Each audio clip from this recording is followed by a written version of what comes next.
1. Seunghan is back for real this time. Seunghan's solo debut is finally happening, and honestly, it feels long overdue. Ever since the situation with Riz unfolded, it was clear that he still had so much potential, and now he finally gets the chance to show it. While I'm excited for what's next, I can't help but feel disappointed about how everything played out. The way his situation was handled felt incredibly unfair, and it's frustrating that his career had to take such a detour because of things that should have never been made into such a big deal in the first place. Thinking back to when Riz debuted, Seunghan was such a standout. His voice, stage presence, and energy were integral to the group's identity, and it was obvious that he had the talent to go far. To see all of that get overshadowed by controversy was disheartening, especially when so many idols have faced similar situations without nearly as much backlash. It just didn't feel right to see him go from such a promising start to suddenly having to disappear from the industry for a while. But despite all of that, this upcoming solo debut is proof that talent speaks louder than controversy. Seunghan has the ability to shine on his own, and I'm really curious to see what direction he'll take. Will he lean into an R&B sound, which would highlight his vocal strength? Will he lean into an R&B sound, which would highlight his vocal strength? Or maybe something more experimental to set himself apart from other soloists? No matter what he chooses, I have no doubt that he'll put his heart into it and remind everyone why he was such a crucial part of Riz in the first place. Another thing to consider is how this will set him apart from his former group. While Riz is continuing on their own path, Seunghan now has the freedom to build his own identity as an artist. He's not just the former member of Riz anymore. He's someone with a fresh start and a story of resilience. 1.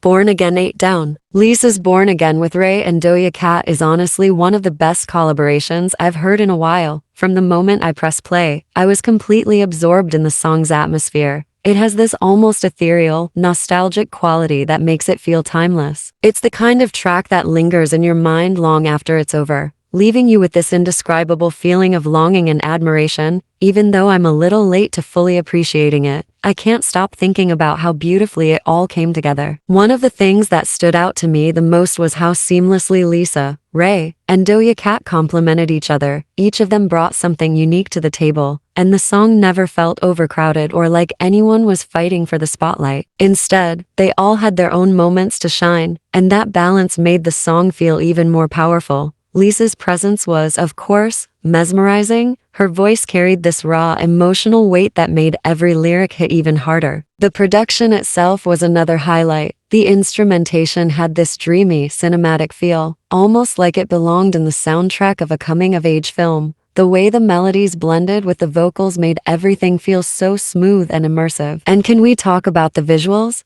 The scenery in the music video was absolutely stunning. Every shot felt like a piece of art, and the entire aesthetic added so much depth to the song's overall mood. It wasn't just a music video, it was an experience. I really think we need more music like this. Something that feels both personal and universal, where you can tell that the artist genuinely put their heart into it. It's the kind of song that doesn't rely on trends but instead focuses on storytelling and emotion. Lisa, Ray, and Doja Cat absolutely nailed it, and I hope this isn't the last time we see them working together. If this is the direction Lisa wants to take with her solo music, I'm all in. 3.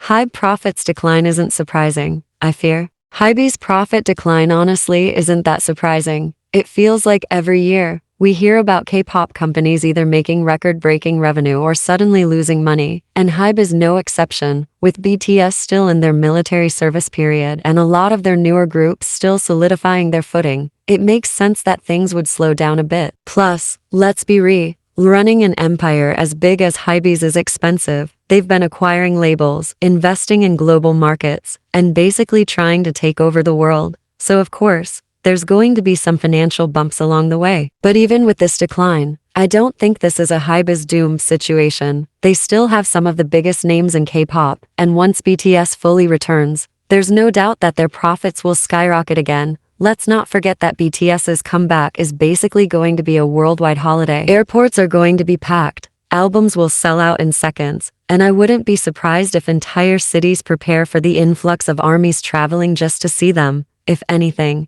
this might just be the calm before the storm. Then there's their other groups. NewJeans, LE Seraphim, 17, and Text are all still doing really well. Sure, not every release is going to be a Super Shy or an Anti-Fragile, But that's just how the industry works. Some comebacks hit harder than others, and sometimes companies invest more in long-term projects that take a while to show results. I.V.E is still pushing their artists globally, and as long as they keep their momentum, they're not going anywhere. The industry is unpredictable, and financial dips happen all the time. But I.V.E has built a solid foundation that won't crumble just because of one slow quarter. Give it some time, and I bet we'll be hearing about their next billion-dollar success story soon enough.